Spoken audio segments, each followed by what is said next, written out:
Bienvenido y bienvenida al podcast Enseñar Idiomas, el espacio ideal para profesores de idiomas que buscan inspiración, consejos prácticos y ideas para sus clases de idiomas. Conducido por Hélène Collinet, formadora y profesora de idiomas, este podcast te ofrece una ventana al mundo de la pedagogía lingüística. Deja de enseñar gramática. Es un título un poquito radical y muy lejos de la realidad. No quiero quedarme en una perspectiva reduccionista. Después de hacer un post en Instagram he decidido profundizar un poquito para que se entienda bien lo que quiero transmitir con esto. Yo creo que muchos profes de idiomas, primero de todo, por la falta de actividades prácticas que se nos transmite en la carrera cuando estudiamos, y luego simplemente por volver a hacer un poquito lo que nosotros hemos vivido en nuestra experiencia en el colegio. Pensamos que lo hacemos mejor porque utilizamos PowerPoints dinámicos, porque utilizamos juegos, porque utilizamos dinámicas, pero ¿cuál es realmente la eficiencia de esos PowerPoint, de esas dinámicas a largo plazo en la retención y sobre todo en el fomento de una competencia comunicativa real y espontánea? Yo creo que somos muchos escuchar eso de cuando conoces a alguien, te dicen que han hecho durante 5 años, 8 años, 10 años, inglés, francés, alemán, pero son incapaces de hablar, de comunicar. Yo mismo, el alemán lo hice durante muchísimos años. De hecho, empecé un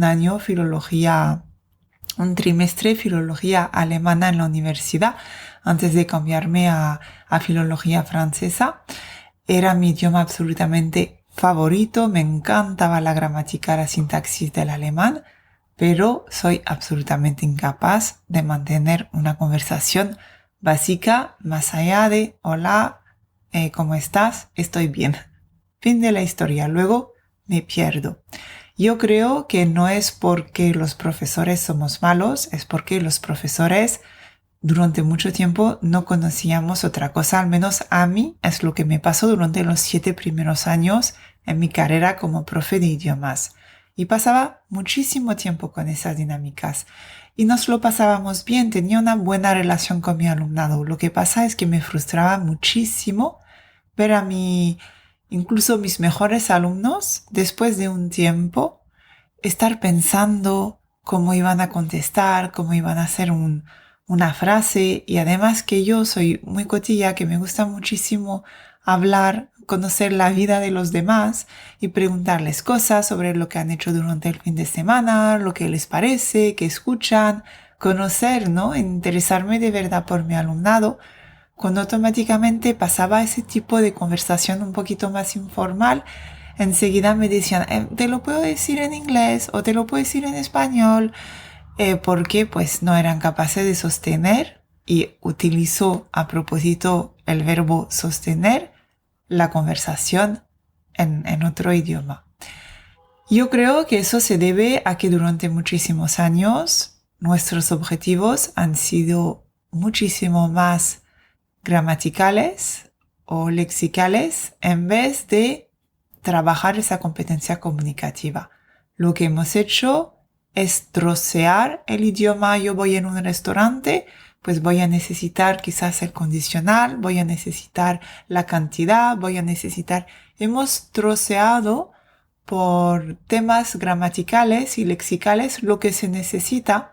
Y luego nos hemos enfocado en enseñar esos trocitos, y luego esperamos que después de haber enseñado esos trocitos, nuestro alumnado sea capaz de juntar todas las piezas. Yo creo que eso lo hacemos al revés. Tenemos primero que enseñar el idioma en su totalidad, y cuando ya tenemos un capital lingüístico, cuando ya tenemos desarrollado una competencia comunicativa real, podemos empezar también a desglosar y afinar un poquito ese idioma y ese conocimiento sobre el idioma.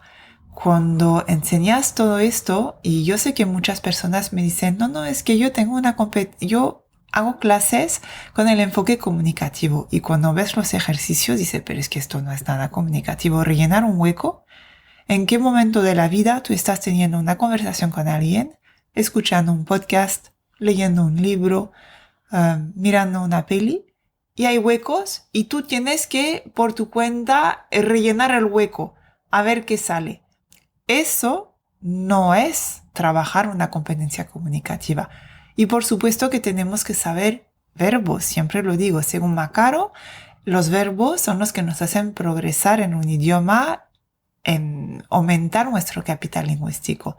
Lo que pasa es que para saber conjugar de la buena forma un verbo, sobre todo cuando estamos en idiomas en la que la forma del verbo cambia con la persona, es importante siempre enseñar directamente, hablar el idioma, hacer exposición al idioma con la forma en contexto ya conjugada y luego ya para ir afinando, cuando ya tendrá bien conocimiento, cuando bien uso de esos verbos, podemos ir afinando poniendo pues todas las personas, pero no al revés.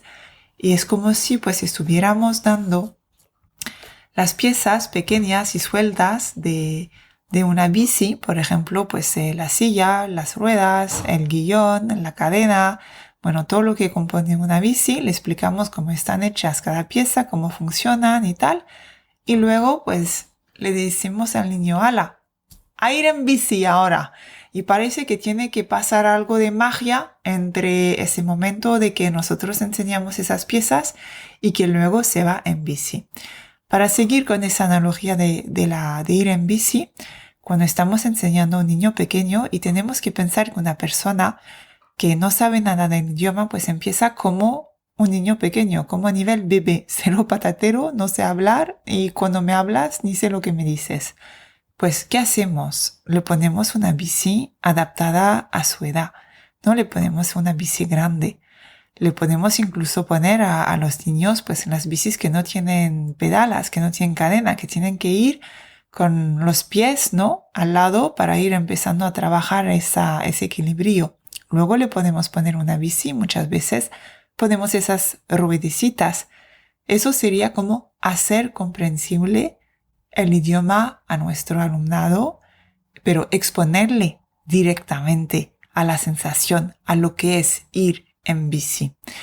Y poco a poco pues vamos quitando esas ruedecillas, vamos también quizás yendo en caminos más complejos, en vez de ir en un asfalto liso, podemos empezar a dar vueltas, a girar, quizás podemos ir a terrenos un poquito más de montaña, sablosos, con agua, bueno, no tan fácil. Eso es lo mismo con un idioma. Luego vamos complejando dando complejidad poco a poco al asunto del idioma y finalmente pues tenemos una persona que es capaz de ir en bici y luego como tiene esas bases puede ir en cualquier lugar, ya no nos necesita, ¿no?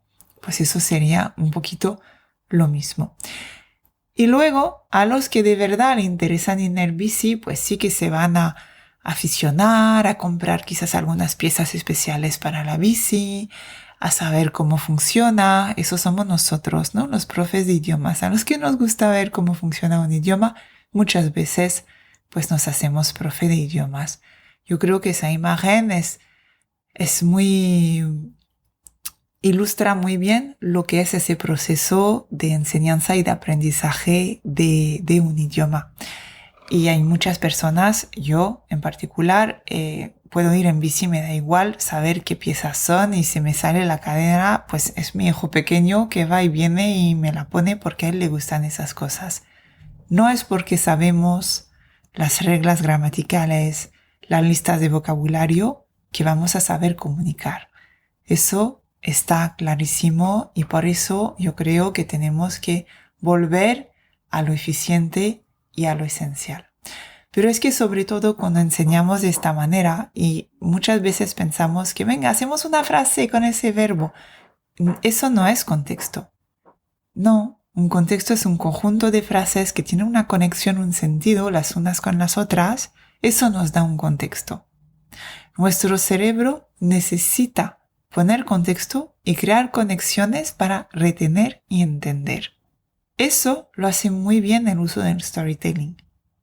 Y el storytelling no es me pongo delante de los alumnos y las alumnas y leo o cuento una historia. Hay muchas modalidades. Por ejemplo, pues todo eso lo vemos en mi programa Potencia tus clases, si te interesa. Así que el contexto también es algo muy importante a la hora de enseñar un idioma, y cuando enseñamos el idioma y no los conocimientos sobre el idioma, el contexto ya es contextual de por sí. No hay que forzar nada y no hay que estar pensando 1000 dinámicas, 1000 historias, 1000 juegos para hacer el aprendizaje más dinámico, más agradable, más motivante para el alumnado. Pero sobre todo lo que nos dicen las investigaciones es que al enfocarse a esas pequeñas piezas del idioma, el alumnado solo está expuesto a partes del idioma. Y eso impide el desarrollo de la fluidez y de la espontaneidad. Imagínate que muchas personas no son capaces de mirar una peli porque se pierden. ¿Por qué se pierden? Porque nunca han sido acostumbradas a esa exposición al idioma entero. Y tiempo que decodifican esas diferentes partes, vale, eso me lo sé, eso es eso, ya se han perdido parte de la otra conversación de la peli o de una conversación con alguien y se pierden y viene ese sentimiento de a mí no se me va bien los idiomas. Y todos los cerebros, a partir del momento que no ha habido ningún trastorno, ningún problema para adquirir la lengua materna, pues podemos adquirir una segunda, una tercera, una cuarta, una quinta lengua, las que seas, siempre que vamos a utilizar estrategias de adquisición de idiomas. Así que también para volver a lo de la falta de fluidez y de espontaneidad, cuando solamente estamos con esas piezas, pues cada vez que vamos a querer decir algo, nos vamos a tener que preparar, nos vamos a tener que poner por escrito, pasa, ¿no? Con esas actividades de roleplay, que yo siempre digo, es que esto no funciona si los alumnos se están preparando antes, porque no es un roleplay, entonces es una dramatización y son como pájaros ahí repitiendo lo que se ha puesto en la hoja, y muchas veces pues hay algunos que incluso pues se equivocan y luego pues en vez de seguir como si en la vida real te equivocas y dices perdón, pero ¿a qué te refieres tal? Están haciendo como si pasa de nada y siguen leyendo la línea que viene después. Entonces, dar esa exposición al idioma es lo que nos va a desarrollar la comunicación, la fluidez, la espontaneidad, pero también la confianza, porque es un aspecto del que muchas veces no hablamos, pero da vergüenza hablar otro idioma, hacer faltas, equivocarse en las palabras. Yo misma llevo muchísimos años viviendo en el extranjero. Es verdad que yo ahora pues lo tengo asumido, yo lo hago de lo mejor que puedo y que sé, pero siempre hay algunas faltas. Lo importante de un idioma, ¿cuál es? La comunicación, es el propósito. Ahora mismo estoy haciendo falta en ese podcast, estoy comunicando, ¿cumplo con ese requisito, esa función del idioma? Yo creo que sí. Entonces, pues, ya está. Y luego, para terminar un poquito sobre ese papel de la gramática, cuando ya estamos en niveles un poquito más intermedios, avanzados, o te diría quizás un nivel principiante, pero que ya ha bien adquirido algunas estructuras, podemos explicar. Yo, por ejemplo, hago gramática en mis clases, pero lo hago en contexto, explico algún punto, mira, aquí es el singular, aquí es el plural, aquí masculino, aquí el femenino, pero luego no estoy, es una pequeña paréntesis, yo lo llamo el anuncio gramatical, ¿no? Explico 2 minutos porque es verdad que también hay personas, y yo también soy de esas personas, que necesitan entender por qué cambia la forma de una palabra. Entonces lo explicamos, eso es la forma en masculino, es la forma en femenino, mira aquí, pum, pum, pum. Muchas veces hago un pequeño esquema porque a mí me gusta, pero me tarda 2-3 minutos. entiende. Y cuando ya volvemos a verlo, lo vuelvo a señalar y digo, ¿eso os acordáis? ¿Eso qué es? ¿Femenino? ¿Masculino? Vale, perfecto. Porque es en inglés lo que se dice el awareness, el punto de atención en algún elemento de manera repetitiva, decir, eso es masculino, eso es femenino, doy el ejemplo de masculino femenino, ¿no? De los artículos, por ejemplo. Lo vas apuntando la atención en ese punto gramatical, pero ya está. No es necesario hacer una gran presentación, PowerPoint, y luego los ejercicios y luego el examen a ver si se lo saben bien. No, se hace de manera contextualizada y significativa para el alumnado. Entonces eso es lo que quería un poquito profundizar en ese episodio. Espero que te haya gustado y me gustaría un poquito saber tu opinión al respecto. Un abrazo.